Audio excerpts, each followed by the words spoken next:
ओम नागाधीश्वर वेष्टराम फणिफणो तम सूररत्नावली भास्वस्देहलतां दिवाकर निभां नेत्रप्तयोद्भासितां माला कुम्भकपालनीरजकरां चन्द्रार्धचूडां परां सर्वाज्ञेश्वर भैरवां गनिलयां पद्मावतीं चिंतये। नमस्कार, स्वागत है आपका आचार्यवाणी में। मैं आचार्य विक्रमादित्य आपके साथ हूं और आज का विषय हमारा है कुंभ राशि वालों के लिए कैसा रहेगा अक्टूबर का अंतिम समय। जो अक्टूबर सप्ताह आरंभ हो रहा है वो क्या कुछ करने वाला है आपके लिए।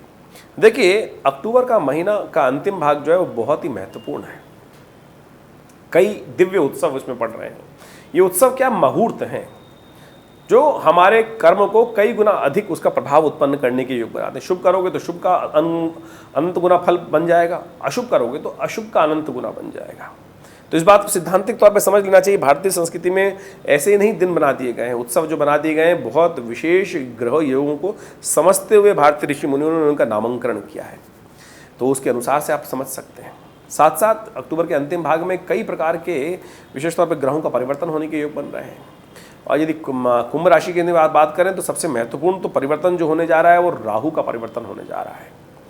राहु और केतु दोनों के दोनों जो 18 महीने से भाग्य में विचित्र प्रकार के उठापटक के योग बना रखे थे आपकी राशि के अनुसार से, वो बदलकर अब जा रहे हैं परिवर्तन की तरफ। और ये परिवर्तन आपके लिए बहुत महत्वपूर्ण रहने वाला है और ये भी हम आपको बताएंगे क्या कुछ रहेगा आपके लिए। इसके साथ साथ आपके भाग्य का खेल बड़ा विचित्र होता दिखाई दे रहा है। आपके भाग्य में जो राशि है, विशेष तौर पर कुंभ राशि वालों को समझ लेना चाहिए, तुला राशि पड़ी है।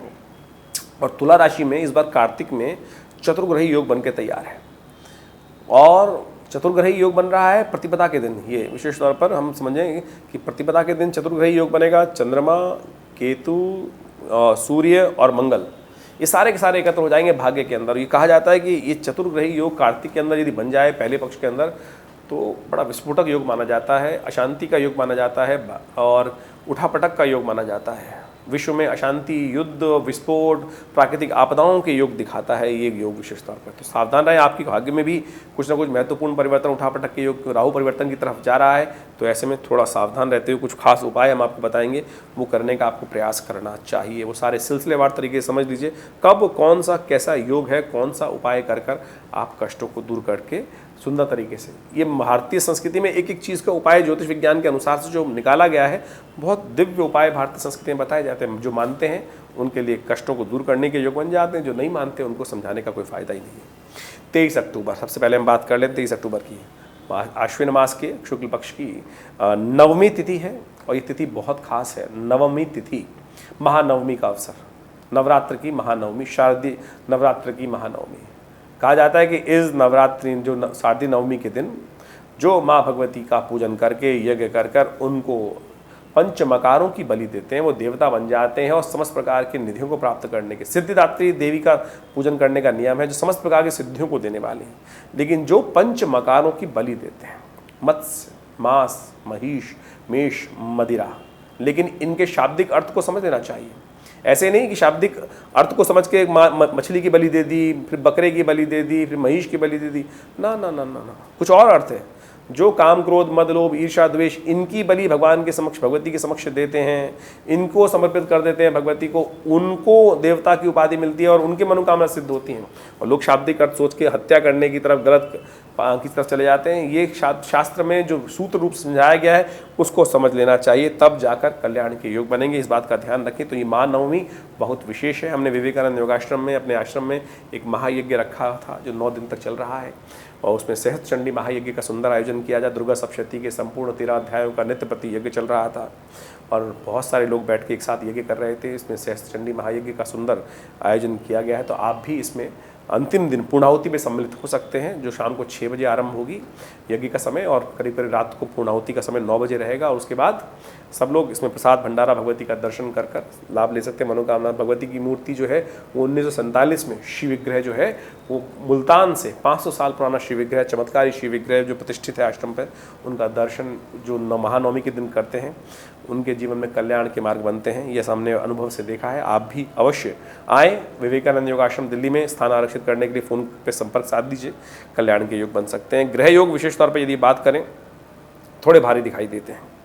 थोड़े खर्चे बढ़ने के योग दिखाई देते हैं, थोड़ा तो ध्यान रखते हुए कार्य करें, थोड़ा नुकसान हो सकता है, तो इसलिए मनो मस्तिष्क में कहीं भी नेगेटिविटी ना लाएं, अन्यथा कहीं ना कहीं नुकसान होने के योग बन सकते हैं।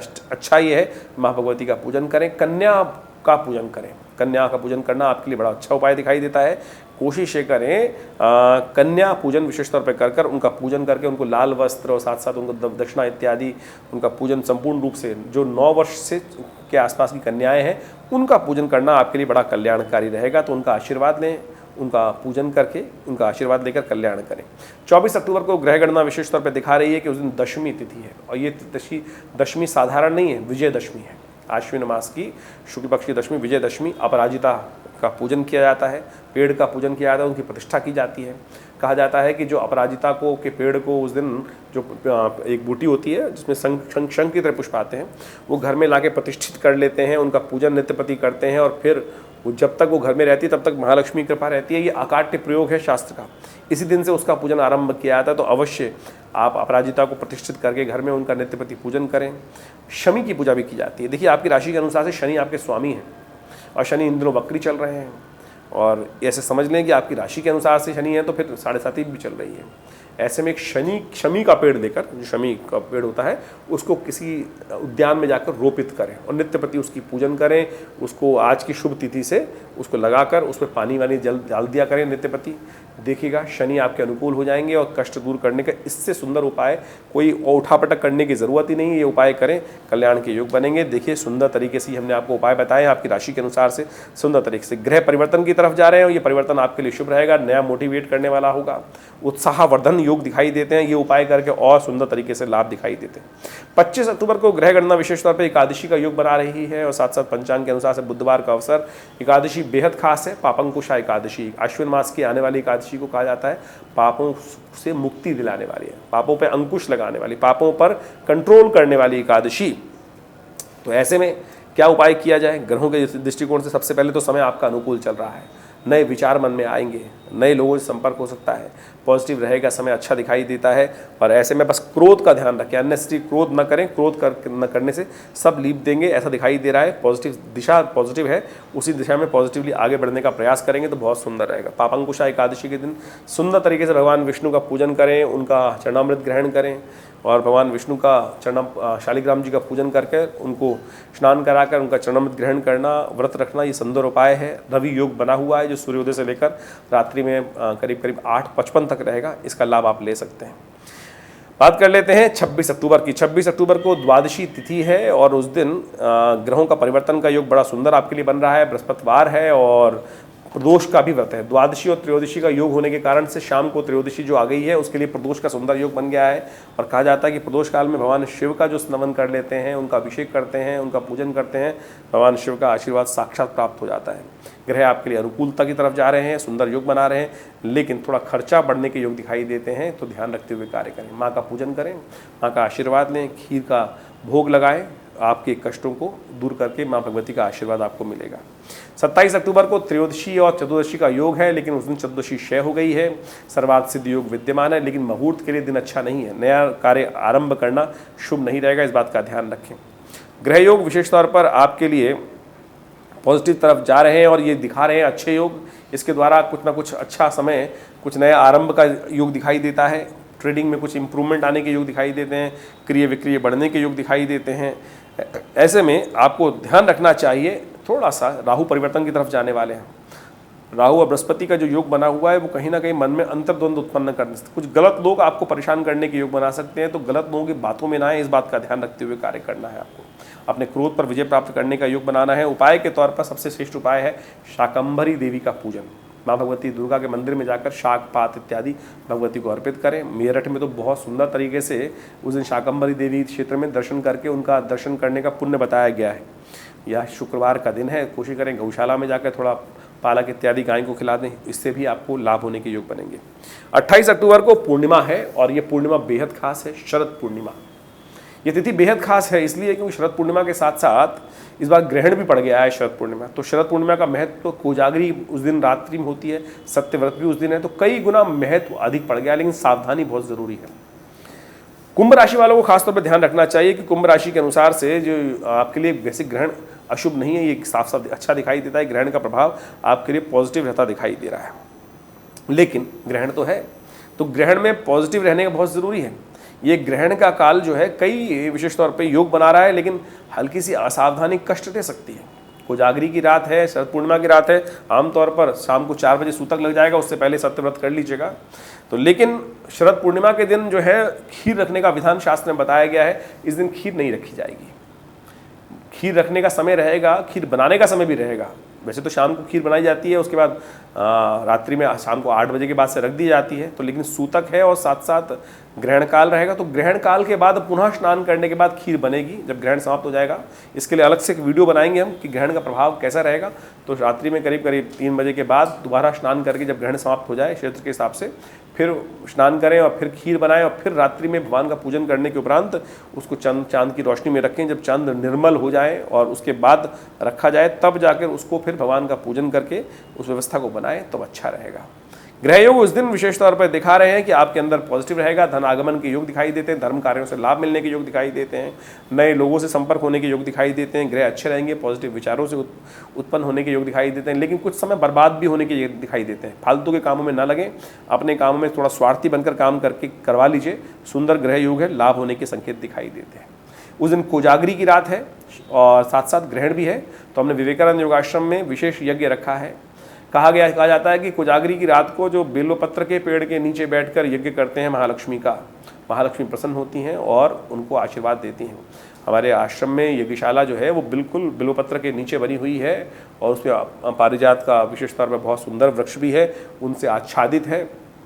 रुद्राक्ष के पेड़ से आच्छादित है, अमलतास के पेड़ों से आच्छादित है, बिल्व के पत्रों पेड़ से आच्छादित है। और ऐसे शुभ काल में कहा जाता है कि जो महालक्ष्मी के यज्ञ के जो मंत्र हैं वो जो विशेष तौर पे श्री सूक्त के द्वारा यज्ञ किया जाएगा और साथ साथ ग्रहण भी आ गया है उस दिन, तो जो पूजन किया जाएगा उसका 100 गुना क्या 1000 गुना अधिक लाभ प्राप्त होने के योग बनेंगे। तो आप भी उसमें स्थान आरक्षित कर सकते हैं। रात्रि भर वो यज्ञ चलेगा और सुंदर तरीके से भगवती महालक्ष्मी को प्रसन्न करने के लिए शास्त्र विधि के अनुसार से पूजन इत्यादि करने का सुंदर नियम रहेगा। श्री सूक्त, विशेष तौर पर दिव्य अथर्व शीर्ष का पाठ, दिव्य अथर्व शीर्ष का पाठ वो है कि जिसमें महालक्ष्मी जब उत्पन्न हुई तब उन्होंने जो चमत्कार उपस्थित किया, स्वयं अपने मुख से जो दिव्य अथर्व शीर्ष के पाठ कहे हैं। सब ब्रवीति अहम ब्रह्म स्वरूपिणी मत्तः प्रतिपुषात्मकम जगत शून्यम च अशून्यम च हम आनंदानंदो हम विज्ञान विज्ञान अहम ब्रह्मांड वेदितव्य पंचभूतानि अहम पंचभूतानि अहम अखिलम चौथ। इस प्रकार से जो स्तोत्र चलता है इसका यज्ञ करने का शास्त्र में उस दिन नियम बताया गया। जो इसके करते हैं यज्ञ, इस ग्रहण काल में भी इस सुंदर तरीके से इसका यज्ञ करके आप लाभ लीजिए। बहुत सुंदर योग है, ऐसा सोने का योग नहीं है। जो जागत है सो पावत है, को जागरी, जो जागते हैं उनके जीवन में भाग्य समझ जाता है। तो इसको समझते हुए कार्य करने का आपको प्रयास करना चाहिए। 29 अक्टूबर की एक बात करें तो उस दिन कार्तिक का महीना आरंभ हो रहा है, कार्तिक का कृष्ण पक्ष आरंभ होगा, प्रतिपदा की तिथि है, रविवार का अवसर। लेकिन उस दिन चतुर्ग्रही योग बन गया है आपकी राशि के अनुसार से आपके भाग्य में, ध्यान रखिएगा। तो ये योग अच्छा नहीं है, अशुभ नहीं है, शुभ नहीं है, अशुभ है। तो इसमें ध्यान रखिए। मनोमस्तिष्क में भाग्य में कोई भाग्य नेगेटिव चाल चल सकता है। इसको ठीक करने के लिए सुंदर उपाय हम आपको बता रहे हैं। ग्रह योग के अनुसार से आपकी राशि के अनुसार से क्या उपाय किया जाए वो भी समझ लीजिए। सूर्योदय से पहले उठें, गंगा जल से स्नान करें, भगवान विष्णु का पूजन करें। ये सबसे श्रेष्ठ उपाय है आपकी राशि के अनुसार से। सूर्य को जल दें, ये इसको उपाय करके आप कष्टों को दूर कर सकते हैं। 30 अक्टूबर की ग्रह गणना विशेष तौर पर बहुत शुभ है आपकी राशि के अनुसार से। कार्यक्रम के आरंभ में हमने आपको बताया कि राहु परिवर्तन की तरफ जाएंगे और ये परिवर्तन 18 महीने बाद बिल्कुल ऐसा होगा कि जैसे सिर से भार उतरने जा रहा है। इस पर एक अलग से वीडियो हम बनाने जा रहे हैं आपकी राशि के अनुसार से, समझ लीजिएगा। ग्रह गणना थोड़ी सी आपके लिए भारी दिखाई देती है। चंद्रमा का परिवर्तन थोड़ा सा कहीं ना कहीं कष्ट दे सकता है, खर्चे बढ़ाने वाला रहेगा। स्वास्थ्य का ध्यान रखने की ज़रूरत है। कोशिश ये करें आप भगवान शिव का अभिषेक करें, चावल का दान करें, शुभ होगा। 31 अक्टूबर को ग्रह गणना दिखा रही है कि उस दिन मंगलवार का अवसर, तृतीया तिथि, और उस दिन भद्रा रहेगी। सुबह 9:56 से लेकर रात्रि में करीब 9:30 बजे तक। तो नया कार्य आरंभ करने के लिए दिन अच्छा नहीं दिखाई दे। कोई प्रोजेक्ट नया हाथ में लेने के लिए अनुकूल समय नहीं रहेगा। तो इससे पहले अगर 10 बजे से पहले ले लें तो अच्छी बात है। लेकिन 9:56 से लेकर 9:30 बजे के बीच में कोई नया प्रोजेक्ट, नया काम हाथ में लेना अच्छा नहीं है। ग्रह गणना आपके लिए थोड़ा सा खर्चे बढ़ाने वाली रहेगी और स्वास्थ्य का ध्यान रखते हुए कार्य करें, चावल का दान करें, शुभ होगा। नवरात्रों पर हमने विवेकानंद योगाश्रम में बहुत विशाल यज्ञ का, भगवती का श्री विग्रह जो आश्रम पे प्रतिष्ठित है वो 1947 में मुल्तान से पधारा। कहा जाता है 400 साल से पुराना भगवती का श्री विग्रह है और जो बहुत शुभ रूप से भगवती का प्रतिष्ठित है। मुल्तान से कोई एक व्यक्ति लेकर आया मूर्ति संदूक में बंद कर और वो हमारे पिता आचार्य श्री केशव देव जी महाराज को वो 1947 में लाकर जब पार्टीशन हो रहा था विशेष तौर पर, तब जाकर उनको प्राप्त हुई और उन्हीं की प्रतिष्ठा हमारे आश्रम में की गई है। करीब करीब 400 साल पुराना भगवती का चमत्कारी शिव विग्रह है और उन्हीं के सानिध्य में ये विशाल माँ भगवती का यज्ञ जो किया जा रहा है, सहस्त्र चंडी महायज्ञ किया जा रहा है, उसमें सब लोग विशेष तौर पर इस दुर्गा सप्तशती के संपूर्ण 13 अध्यायों का नित्य प्रति यज्ञ करते हैं और आप भी उस यज्ञ में स्वयं सम्मिलित हो सकते हैं। जो कहते हैं ना कि माँ भगवती कृपा प्राप्त होती है नहीं होती पता ही नहीं चलता है। इस यज्ञ में जो बैठते हैं पिछले बहुत अनेक वर्षों से, करीब करीब यहाँ से आश्रम पे ही 70 आज़ादी के बाद से प्रतिष्ठित मूर्ति है और भगवती का ध्यान कर कर यज्ञ करने से समस्त प्रकार के कष्ट दूर होने के योग बन जाते हैं। ऐसा हमने स्वयं हज़ारों लोगों पर देखा है। आप भी आइए, माँ भगवती का दर्शन करें, कल्याण के योग बनाएं। धन्यवाद, नमस्कार।